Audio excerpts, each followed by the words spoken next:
drugging people who are not sick is not right, because now they are sick for life. That is their business model. It's called iatrogenesis, treatment-induced harm. They were okay. They were just sad because of a life event. Somebody died, somebody moved away. It was just temporary. And now they've had it for life. And that's the business model of Big Pharma? Yes, it is.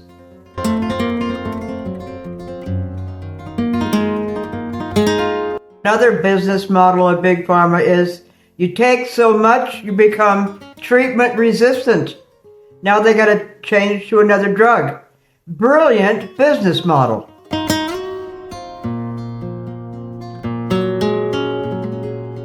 The truth is, American psychiatry isn't designed to help. They have no time to address root causes and to get into your story and ask questions. And the insurance companies aren't designed for that. It's quick, quick, quick. 15 minutes and you're out. They don't have the time. The whole setup has to be revolutionized. Yes, iatrogenesis, treatment-induced harm. They're causing big problems. When I took antidepressants for just 2 weeks at age 26, the next 20 years were like ruined. I walked around in a fog. They don't just come right out when you stop. They mess with your brain chemistry. And who knows what the root of depression is? Some people are very sensitive. They're hypersensitive, and they are smart. When they're talking to people in an interaction, they're reading between the lines.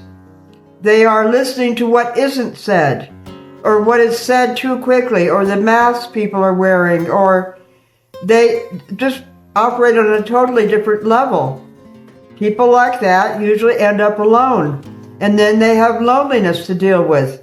But if they are evolved, they learn to appreciate that. It's called solitude. That's a good word, not a pejorative term. Solitude, not loneliness. It's a wonderful thing. But people like that usually end up depressed, and when they mess up with their brain chemistry, giving them pills, forget it. They're just sunk. And then the doctor says, well, you're going to have this illness for life. So you're going to have to take these pills forever. How messed up is that?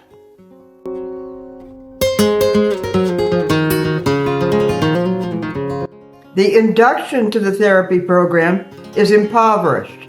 They don't ask enough questions. And their analysis is reductionist. Oh, brain disorder, chemical imbalance, bipolar, covering an infinite number of symptoms that are individualistic. But it's just reductionist. It's this. It requires this drug. That is the problem with modern psychiatry. It's kind of a joke. And it's big business, and they make a lot of money, and you've had it for life. The treatment causes harm.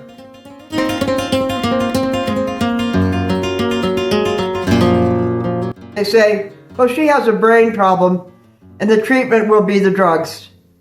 Oh, I see. How simple can you get? And do you know how infinite the brain is, each individual is, their storyline, their uniqueness, and it's all encapsulated. Brain disorder, the drugs will take care of it.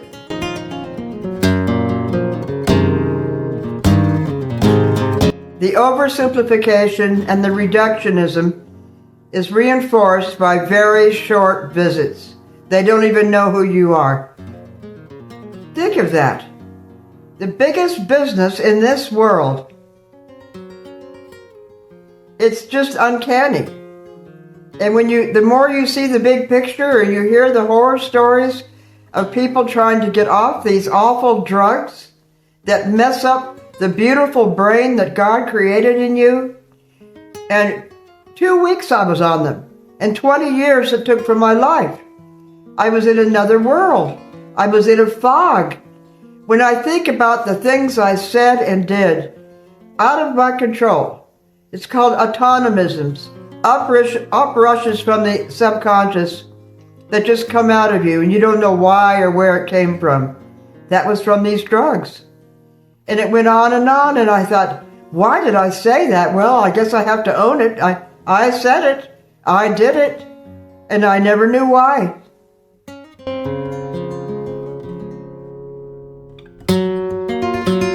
The upper echelons in academia that have become biased. You don't dare talk about the negative effects of the drugs they're promoting, but you will go right up your career ladder, and it is a very competitive field.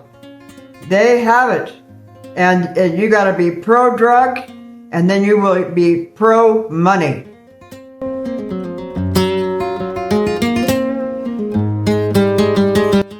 In big academia, it's taken 30 years to acknowledge this problem, which should have been seen immediately. Why? Because of what I said. Inconvenient issues are simply denied. Oh, that's all in your head, or that's her disease, that isn't the drug. It's a horrible 30 years. And just now people are talking about it. Just now they're writing books that are finally being published. Oh yes, many years they weren't published. They're just put in a drawer and forgotten.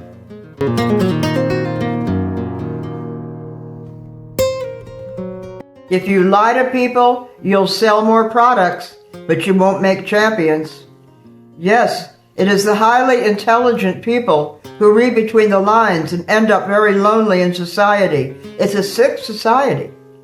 And they can tell fake interactions. They walk away from a social gathering feeling depressed. They feel more lonely in a crowd than anywhere. They're only happy alone, and then they're attacked and criticized for that. Those kinds of people end up depressed. They could be champions because they're smarter than the rest, but they're made basket cases. And who gets rich? Big Pharma.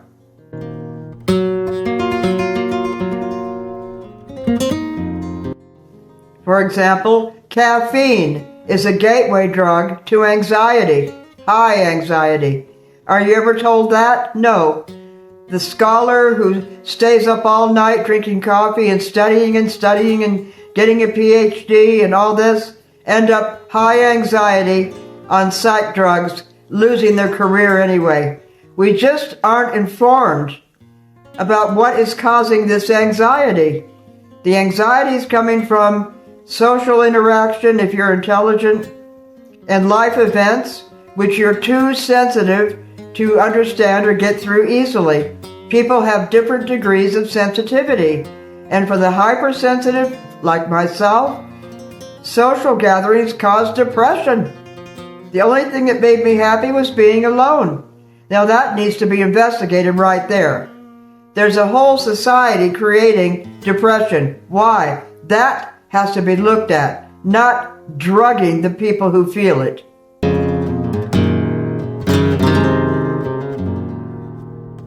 How did I know that for years I smoked pot, cannabis, to blunt the withdrawal from antidepressants? How did I know? I look back now, I can see the whole thing.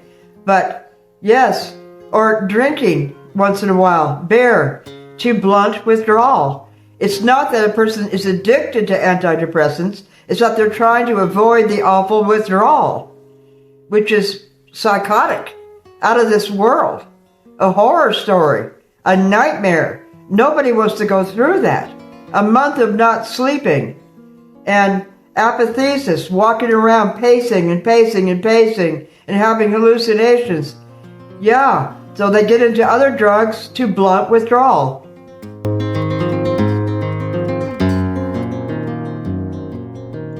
Up-and-coming doctors who want to climb up the ladder will do everything to make the drugs look better in the articles they're writing.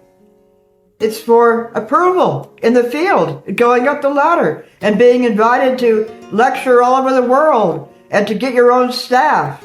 And they'll take care of the clinical studies. They'll even ghostwrite your book for you and promote your book. Yes, this is how you get a hold of up in academia. You don't say anything bad about the drugs, ever.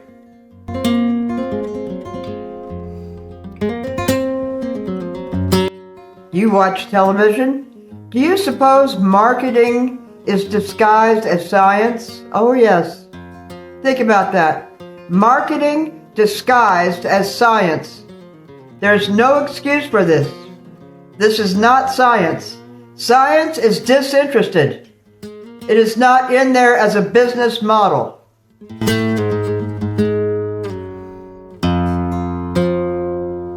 I have a psychiatrist friend who worked in the field for 30 years. Listen to what he wrote me. Big Pharma has co-opted academics. The department heads almost all have pharma ties. It's way easier. Makes you look like a world expert. Them flying you around, and you won't say any negative things.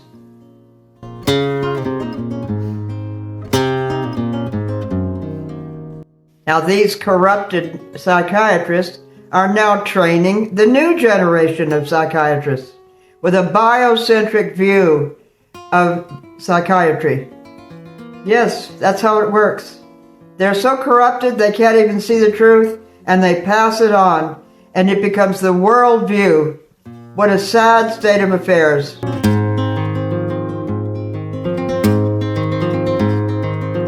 So 1/5 of Americans are on these psych drugs. Do you mean to tell me that 1/5 of Americans have brain disorders? Think about how absurd this whole thing is.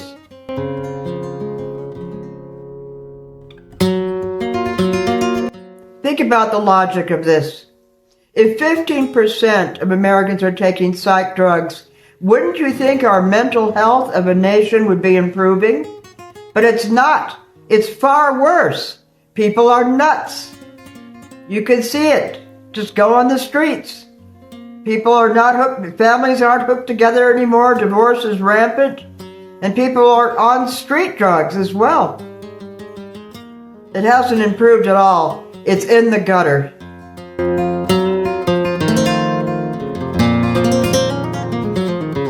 Think about a horrible picture of a homeless lady who's just lost her home and maybe her family. She's on the streets. And she says, I'm so depressed, but for good reason. I've got to get those pills. And they hand them out like candy. She goes to the health provider and gets antidepressants. Now she's got to deal with the horror of being on these nightmare Dracula drugs and on the streets as well. This is getting worse by the moment.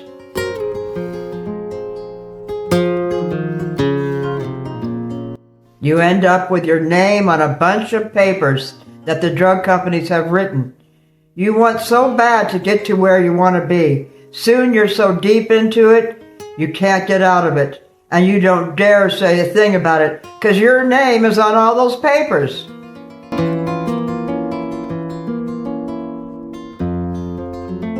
Bought? Yes. You've essentially been bought. The entire drug company is a deal with the devil. You have made a deal with the devil, and it has to be changed. People's lives are at stake.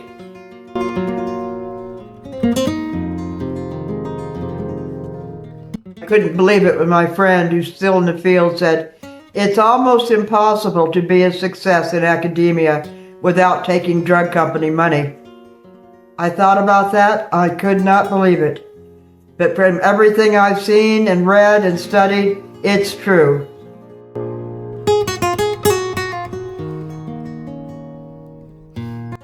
Just by running a clean race, you're now competing with people who have drug companies behind them. They have their names on papers the drug companies are running. You can't compete with them.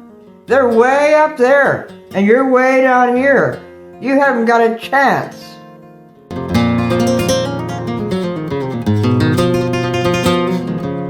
I'd call it being groomed, like a pedophile does to children, gradually. The drug company does it very slowly. Talks to an academic, do you want to do this little paper? They start real slowly. Yes, and gradually. And now they have another paper. Now they have another paper. Now they're going up. Now they have twice as much money. Grooming, that's what it is. They groom academics until big pharma and big academia is like this, and big medicine, and all the companies that depend on them. Everyone from hospital machinery and caregivers and psychologists, they're all intertwined, the same business model.